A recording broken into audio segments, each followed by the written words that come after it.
What's going on, everybody? Welcome back to Talk Hard. Today is a special episode.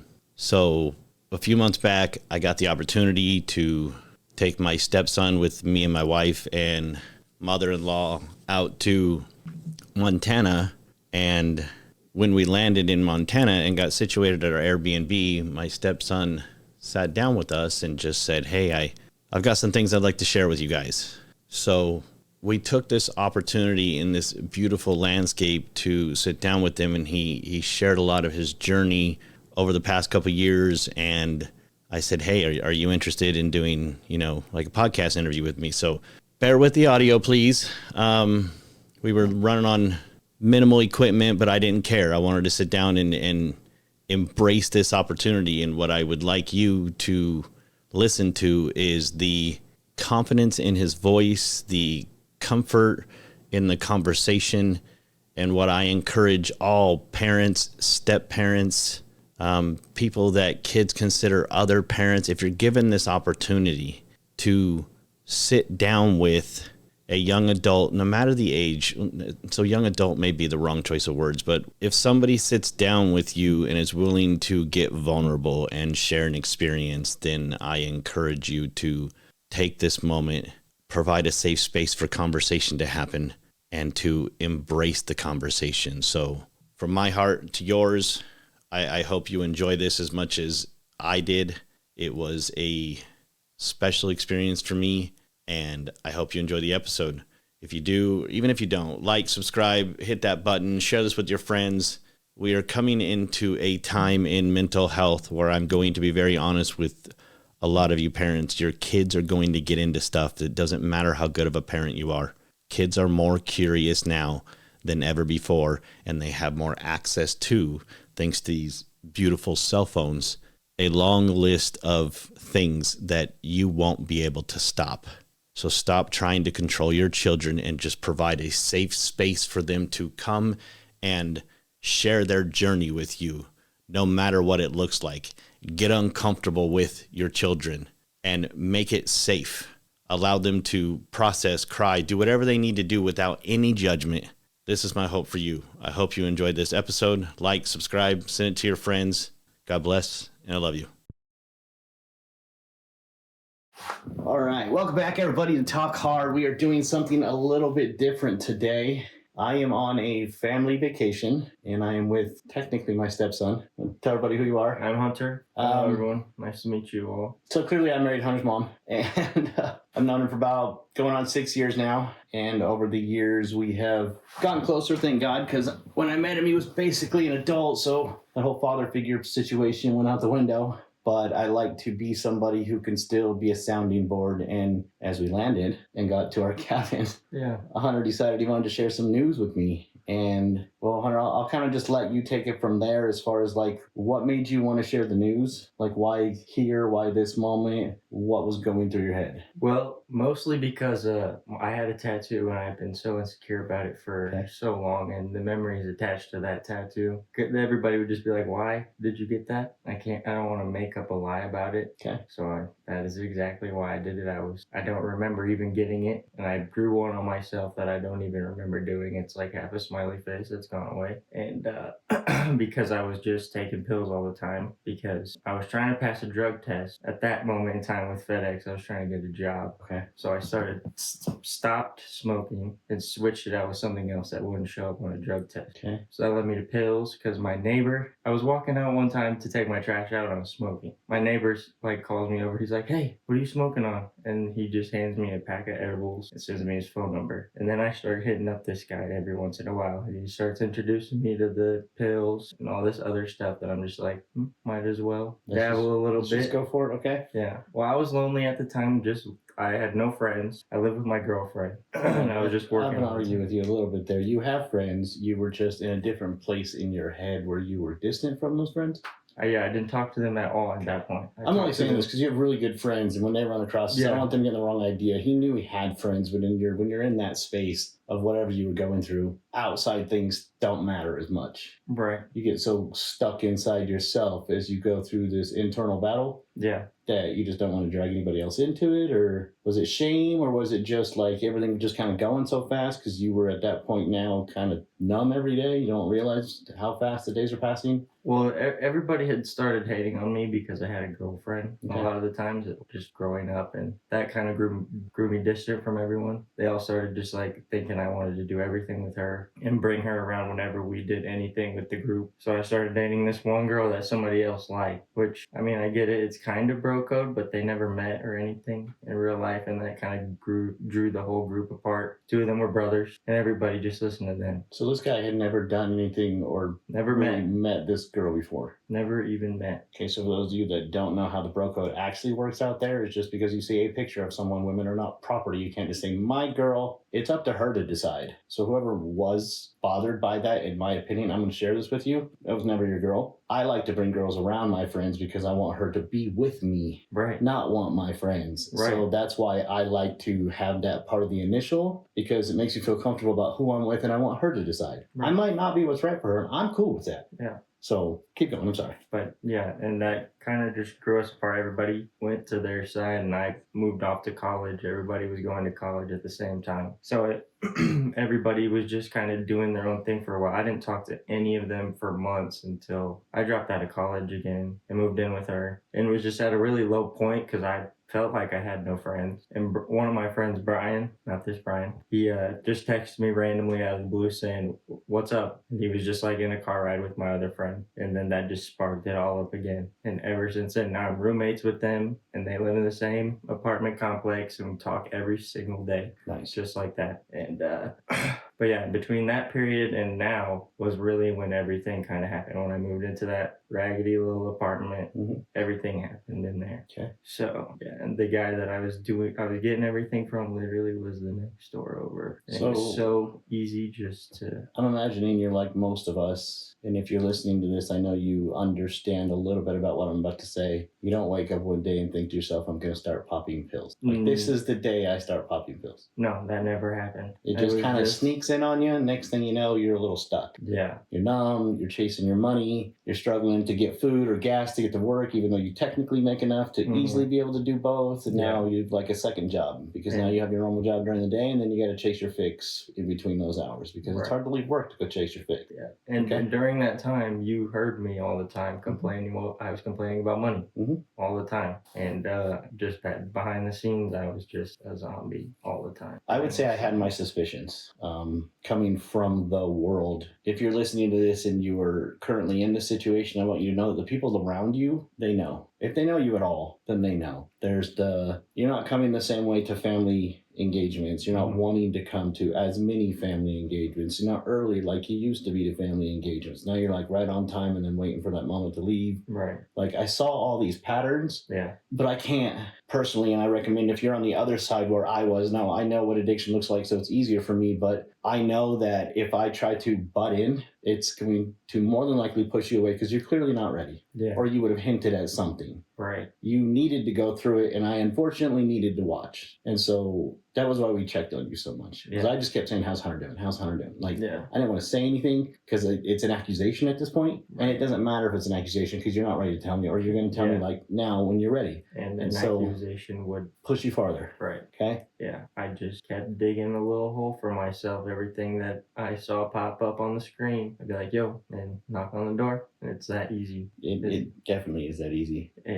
I felt like I was a bad influence on so many people. Looking back now, I realize, I don't regret anything because I still would be unhappy if I was even thinking the same way now, because I was just not happy with my relationship at that point. Okay. But I feel bad for how I treated a lot of people. Okay. And such as? Well, my friends and the person in my relationship and family too, because I know that I just wasn't being a person. I was just being there because that's what was on the agenda. See, when I met you, you were still in high school, just barely. You were getting ready to graduate. And I just remember this young man, because that first year was like you getting out of high school. And then before you went to college, we did that trip to Florida. And you were wanting to go out all the time, and you were like, you did not want to stay in the hotel. I'm getting older, and it was 9,000 degrees outside. I'm ready. You're like, nope, I'm going to go play a fish hook game, and you were all over the place. And then it was like, there's a pretty dramatic shift. Yeah. And it's, in my opinion, that's not life. People don't go through unless you had something very traumatic happen. You don't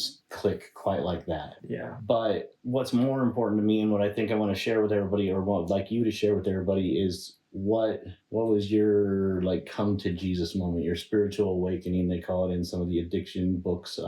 What happened that you were like, okay, enough is enough, I need to get back to me?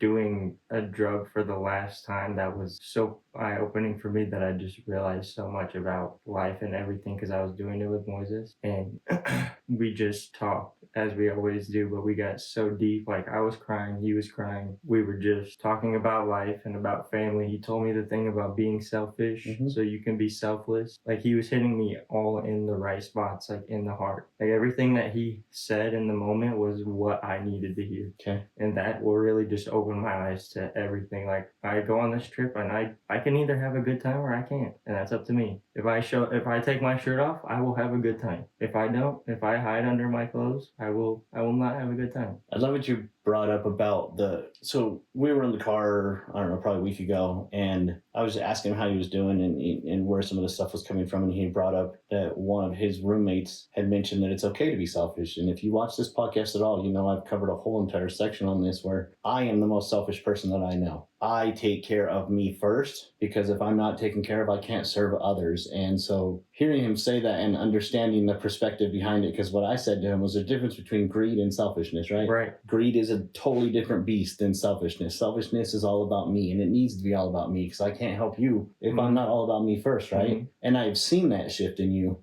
So it's fun to see it and fun to watch. So we had done something nice for you. What it wasn't anybody's business, but your response was so much different than the last time that we did something nice to you, because the last time you were high. Yeah. And so the last response compared to this response had such a different opening. And for those that are struggling with pills, or it's not even, you're not struggling with pills, you're struggling with thoughts in your head, you're struggling with demons that 90% of the time don't actually exist, because every single thought that you have is a lie until something factually makes it so. Either you make it so by believing in yourself, or something is factual that you've actually witnessed that makes it so, right? So the pills aren't the problem. And I see you starting to face that. Yeah. And I'd love to know where that road goes for you from here. Like, what does that road look like? Because you're growing so much right now. I don't know.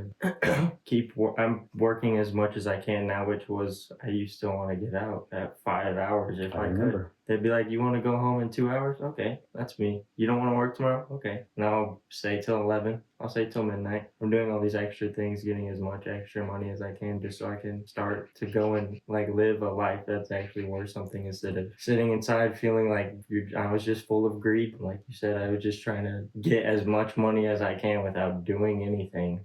And just hearing what you said too off of something like that sounds like a load of crap too. Like, it's so hard to kill that person that's inside of you to get to see the other side of it. It took so long for me. Absolutely. And that's where I'm loving this, because I didn't reach your state until almost my 40s. I feel like I had moments, like these aha moments, like I had gone to like a convention, I'd seen a public speaker that was on motivation, like, yes, I'm changing. And that would last about a week. And then I was back down the rabbit hole. You're changing in such an early direction, and that's why me and your mom have leaned so hard into you after seeing the change. Because I know there's more, and I want you to talk a little bit more about it. Like, you're not just putting in hard work, because we all know money doesn't fix problems. It's great, it's nice to have, but it doesn't fix all your problems. The chase, in my opinion, is where the journey comes from. So you talked about like a lifestyle brand. Where did that thought come from?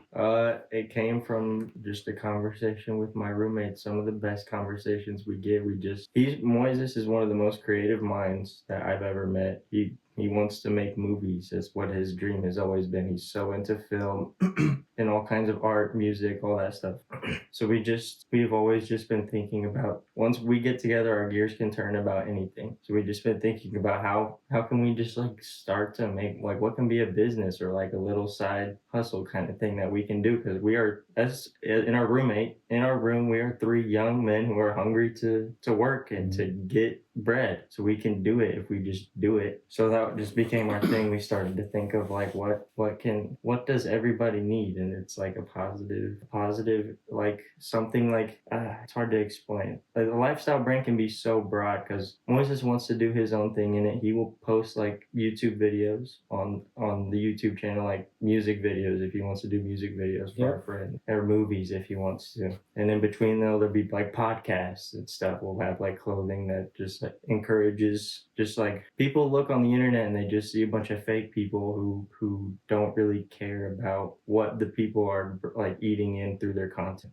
We want to give good content that's made by good people for good people, like to do good things. Eating. Yeah. See, I'm the weirdo in the room always. He'll say eating in, and so feeding your brain, right? Right. And that's what I love, is because I've talked about, and this is my whole manifestation journey. I love this. I'm glad you're getting to be a part of it. But I have told so many people, like, we diet our bodies, and we will go to the ends of the earth to diet our bodies to try to look a certain way, but we don't diet our brain. Yeah. We still feed it the same crap, and we wonder why still nothing's changing. And it's because it's a whole recipe. Your mind controls the body, so you can diet all you want to. If you can't get your mind right, you might look a little better, but you're not going to feel any better. Yeah. That's not the motivating factor. So you're wanting to like feed the soul, feed the mind, feed people better content, something that is positive, something that is generational, something that is everlasting, something that made an impact, even if it was for just one, right? Right. So there's passion behind the brand. Yeah. And so we were talking about this too. And I guess my whole point is like,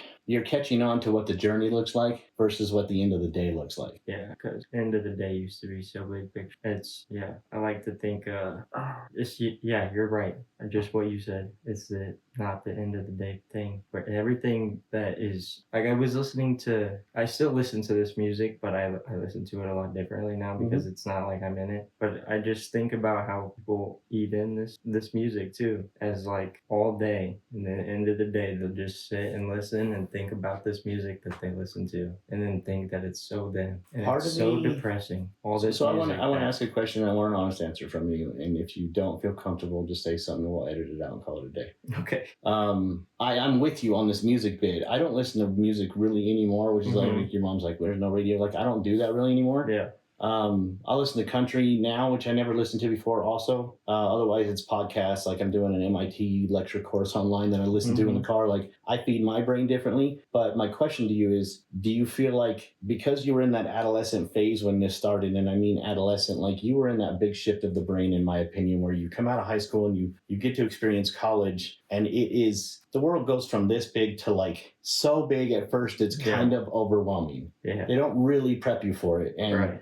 when you're listening to this music and you're hearing how other people are dealing with it, and you're on a very small level, I'm going to use the word idolizing because you're looking up to them on that level. Right. Did that impact your pill taking? Yes. Okay. That just gave me the chills. I probably wouldn't have done it if I kept listening to country music, honestly, just my whole life. But I listened to one song that I saw on somebody's phone. It was called Nuketown, and I play Call of Duty. Everybody plays Call of Duty. Everybody knows what Nuketown is. I was like, that sounds interesting. And I listened to it, and ever since then, they're who made the song. Okay. And went to a concert not too long after that. COVID happened, and I listened to his music 6,000 times more than anybody else. And there's numbers to prove it. COVID happened. Now, we've talked about this in the podcast before. I do believe that COVID is a thing. I just understand that with information comes responsibility. And when the country did what it did, there are going to be some underlying factors that we don't know about. I feel like I knew about it because I knew it. I knew what boredom looked like for me, and boredom for me looks like drugs, period. My brain goes so damn fast all the time that if I can't keep it moving and I have to sit with my own demons, which at this point in my life are 90% positive. Yeah. But the last time you were talking about when you saw the weapon at the house and you were like, why am I thinking this way? As we were riding a horse, I had like this 30-second window where I was like, what if the horse takes off and runs into barbed wire and then slits someone's throat? Like I went to like this dark space for like 30 seconds and I had to pull myself out. But COVID put people with their thoughts because they had everybody so scared, so afraid to interact. And these are the stories that I believe are more common than parents may understand. So parents, I'm encouraging you. This young man right here is lucky, in my opinion, to be as close to his mom as he is. I don't know as much about his dad's relationship, so I can't speak to it. But I know with him and his mom, they're like me and my mom, and I love watching that. it gets to me. But that's all you really had when COVID hit. So you run to this world of, now I've got to I can't see anybody, I can't hang out with anybody, I'm left with my own racing thoughts, and here we go down the rabbit hole. So this had lasted a couple years. Yeah. Okay. And now that you are on the start to, because I don't need to know the date that you stopped, that's really irrelevant in my opinion, but I can see that you're on a different path to wanting more. What is your, like, I want to make people aware of the fact, when they see an old man like me meditating, they're like, yeah, he's old, he's hurting. Of course he meditates, he's probably just trying to survive. Yeah. You brought up meditation, and what does meditation mean to you? It used to just mean falling asleep before bed because I couldn't, and I'd just have to think myself to sleep or something. Yeah. To let my mind go somewhere else. Yeah. But now I like to think of it as a little trip for myself, a little eye-opening experience, and I just think about, like you said, I don't know what my path's gonna be, but my gears are always going, and I'm always trying to feed my inspiration for what I'm working on, and think of new ideas for anything that I could just write down, whether that's music lyrics for someone else or a YouTube video idea that's fun for everybody, or a podcast idea, just anything that I actually want to work on, because I haven't had anything that I actually want to look forward to and like work on a daily basis that's like outside of. So through your meditation, you're producing a form of manifesting. Kind of. Because you're thinking about all the fun things that you want to do. And this is, so it is August 14th, 2023, the day of this recording. Yeah. I want to loop back around to this recording 1 year from now. And if you are open to the challenge, I'd like to join you on some levels of grab we talked about this, a vision board. I want you to get a vision board with you and your roommates. Yeah. And I want you guys to have a cool space in the house where you guys can bounce off this board and continue to stare at this board and hang out with each other and talk about the board. Because I believe in manifesting on a whole different level, because I experience it so many times where I will be thinking of something I want or something I want for someone, and that person will share it with me, or that thing will happen. Right. It is to a point now where sometimes I feel like I'm playing a video game. Like, I know if I just manifest this, it'll happen. So I'm going to go ahead and just do it, because then I want to watch it happen because it's fun for me. Build the avatar. You know, you just build the avatar, and you were talking about that. So I want to loop back around to this because I want to share the change with people, because this, on some level, regardless of, the podcast goes through its own fun business structures and difficulties, but I'm going to do whatever it takes to keep it going always. And I want to loop back around to this and see where you've gone in a year, because I think people underestimate what they can do in a year versus what they can do in a couple weeks. They underestimate what they can do because they want to do it in a couple weeks, right? But then if you expand that, you completely underestimate what you can do in 10 years because you're overestimating what you can do in a year. So I want to shrink down that 10 to 1 because I believe the first year is a big impact year for you. Right. And I want to watch, and I want to be a part of it as much as you guys want us to be a part of it. Just the stories part, right? Yeah. I want you to take what you're doing and run with it in your own direction, right? Like, we've talked lots of times about all the weird thoughts that I have about manifesting and meditating, and life is what you make it. Yeah. And I remember when you were in those phases of not yourself, you used to push back so hard. I know. I'm so stubborn. I mean, you were just like, no, my way is the way. And I was like, okay, like, you were young. Something didn't add up to me because I knew the first side. This is the middle. Mm-hmm. Like, I met the cool hunter. Right. He was coming out of high school. He was excited. He's ready to tackle the world. And then you vanished. Felt like a child. He totally vanished for a minute. And it was a totally different hunter for a decent stretch. And then when something else shifted, and it was fairly recent. So when it shifted and your mindset shifted, it's just become so much fun to watch. Like, for me, it's fun because if I would have gotten this experience at your age, where I would be today, is a totally different world. And I'm not saying anything like I wouldn't want to be with your mother or anything, because I believe all that would happen too. I mean, like, when you build at 23, 22 versus 37, which is when I restarted. Now, I've done a lot in my life, but I started over at 37. Yeah. And in 6 years, I've managed to get where I'm at. Right. Imagine what you're going to be able to do, and you're barely going to be breaking 30. People at work tell me that all the time. I know it. Like, you're going somewhere, and I'm like, where though? I don't see it yet. Where do you want to go? Up. If I could snap my fingers today, I love this coaching question. This is a coaching question I ask a lot of clients. So if I could snap my fingers today, and after this podcast, you went home and went to sleep, and when you woke up, your perfect life was there already. It had already happened. Okay. You're there. What does it look like? Draw me a Well, picture. right now it'd be me and my friends. We are all making money for each other and for ourselves. Doing what? Business. Be specific. Our business. Which is? Well, it's not. We don't have anything patented. Oh, or you anything. do. We're past this. I've snapped my fingers. Your world exists. What have you gotten accomplished? Where are you at? We got billboards and everything. It's not like gonna be our faces or anything. I'm not trying to be a model. Could be. Okay. Not trying to be. But yeah, I just want to be able to hook friends and family up. If like anybody needs a job, anybody wants anything, I want to be that person. Like I want us, me and my friends, we have the idea there. We just have to work on it.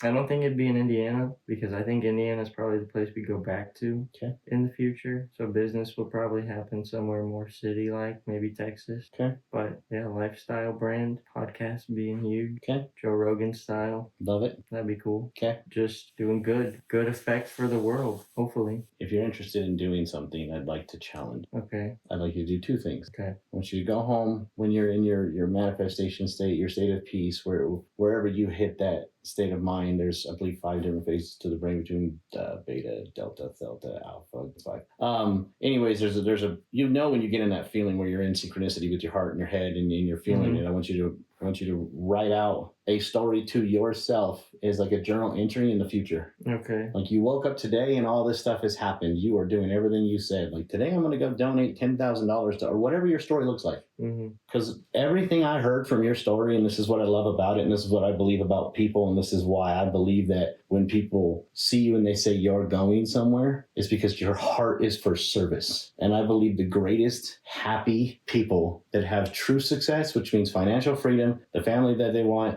as much stress-free as possible. There's no such thing as stress-free, because if you're stress-free, then what is it?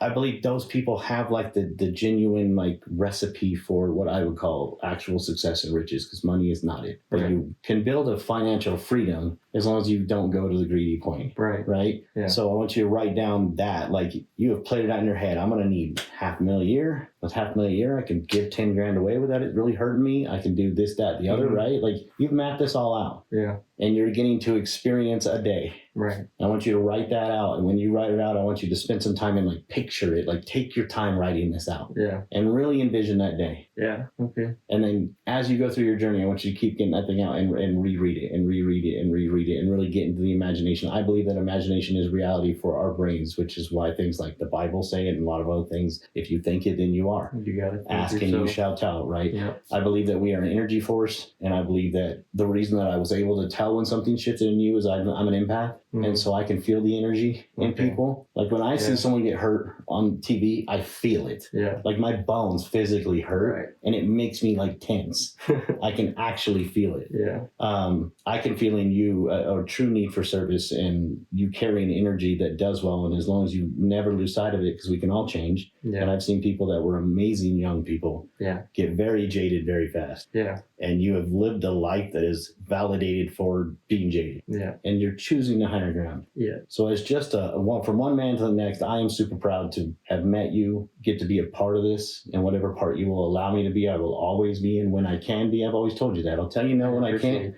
I'll tell you yes when I can. Yes. If you'll do the one, write a letter to yourself. 2, I want you all to write down like a board meeting between you and your business friends. We got a cork board for now. So I want you to write down like what a business meeting would look like in the future, what you've already accomplished. Yeah. And as you guys are taking this journey, I want you to get to the point, and I feel that one day you're going to call me about to have a heart attack. Yeah. In a good way. Yeah. Because you're like, dude, that thing that we sat down on that couch in Montana and you said to do that thing, I went home and I did it, and it happened. Yeah. Because it's going to happen. Yeah. I know it's going to happen. Because like I said, I do this all the time. Not so much long-term manifestation. I have that. I just know it's coming, so I don't think much about it, which is why I don't worry about much anymore. Yeah. But my short-term manifestations always happen. So I like challenging long-term manifestation because I believe that when you focus on that long-term manifestation, which was my origination, like that was where I started. Yeah. All these smaller ones started getting in line just because it's me going into my flow state. Right. Like I'm getting to that final letter that is the beginning still of where I'm going to continue to go. But it makes it fun for me. So I like to see you do those two things, and then I'll just wait for the call. Okay. Because I know it's going to happen. Yeah. But I will do that. the last main question that I would love for you to answer is, I don't think that you would change any of it, but what would you say to somebody? Because folks, here's the reality of it. In my opinion, 8 out of 10 kids are going to do a drug other than weed. So it's going to happen. Unfortunately. What were the signs that you were looking for when you were like, okay, I've gone too far. I don't know how to get out, but I know I don't like where I'm at. I feel like part of me has always just known that I always just know because I grew up going to Brownsburg, so I just knew that everything was bad, and I feel like that's why it was always so bad for me, because I just was in the back of my mind, I'm always knowing that it's bad. But you did it anyways. Yeah. Why? Because it made me I mean, I know we've talked about why, but you know feel out different, I guess. Escape. Yeah, that. We're looking for an outside perspective to fill an inside void. Right. Right? Yeah. And so it was just, so you noticed that. You were like, I know this isn't good, I always knew but I'm doing it anyways. But it wasn't sitting right in your heart. Like, yeah. There's just this uneasy feeling that depending on how long you're in the game, and you may have experienced this on many other levels, but it becomes I did it to escape this fear. And in doing it, I created a lot more fears. Now I'm afraid of cops. Now I'm afraid of people finding out. Now I'm afraid of losing my job. Now I'm afraid of my parents hating me. Now I'm afraid of my girlfriend screwing somebody else or not or whatever. I don't even know if I have a girlfriend. Like, you create so many more fears trying to escape one. Yeah, the brain just goes. But you're so numb in it. And again, I keep getting chills. You're so numb in it that you just can't. Like, it's hard to get away from that feeling because you still have those other worries. You just didn't realize how much they were prevalent until you started getting high. Yeah. Then they became like the forefront. Because that's all you start thinking about because you're so high. So for those that are listening to this, like, you're 22? Yeah. 22. And he has a good jump start, but you can be 37. I know a gentleman who's 55 started all over and is now a millionaire. Like, you can do this anytime you want. You don't have to run to the drugs. I think me and Hunter are in agreement with there's a time and a place because the drugs aren't a problem.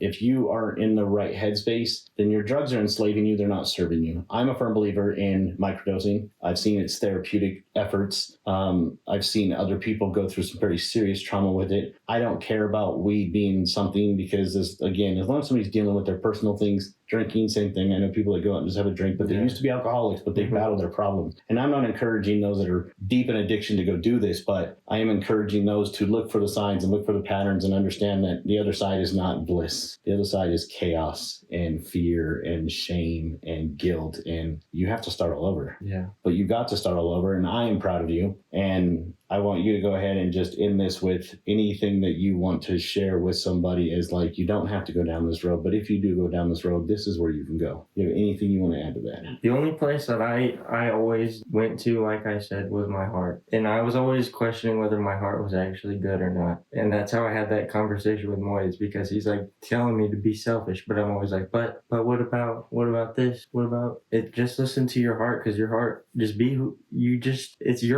literally your world out here, and you can't let anything keep you from being everything but yourself. Like, all it took for me was taking my shirt off a little bit. It's funny, I talk about that a lot. Truth and justice. So I was big in the Boondock Saints, and he's got truth and justice, or equality, equity, tattooed on and it's on my face because I always talk about, I just want the truth, and I want everything to be fair. Yeah. That's all I want. Yeah. And I love that you said that, because I'm a firm believer that the reason me and your mom have done so well is because we're very honest with each other. Yeah. I've been honest with her from the beginning. You've been honest with yourself, and you're saying that. Just be honest with yourself. Like, stop hiding behind the BS. Stop assuming that you know everything. Stop. Your truth is your truth, but don't be afraid to explore the truth of others, right? Mm-hmm. Get into conversations. You can't do that when you're high because you don't even remember what you're saying most of the time. So, Hunter, thank you so much for this moment. Like I said, we're on vacation. Me and the wife kind of planned out this way to get us to be able to sit down, which is something I've never gotten to do. So thank you very much for that. Thanks for having me. I hope you guys enjoyed this episode. Please like, subscribe, tell your friends. We are genuinely out here just trying to change the world, even if that means for just one person. I just believe that Baby steps. I can make the impact that, like Tony Robbins said, he's going to feed 1 billion people, and he's doing more than that. I'm going to impact 10 million people's lives at the base of everything I'm doing, and it's just going to grow from there. So I know that's going to happen. I just have to wait for it to happen. And I know this is going to happen for you. So I would love to bring you back as this journey goes and share more that's happening. Yes. And just, if you want to follow along, if you have questions, just go ahead and comment down below. When I get this thing posted, I'll let him him know that it's going on. Post some questions. Let us know what's happening. Share us with your friends. Be on the lookout for a lifestyle brand. Don't worry, I'll announce it when it comes out. And thank you guys for joining us today. Thanks, guys. Now watch it look up when it wasn't recording.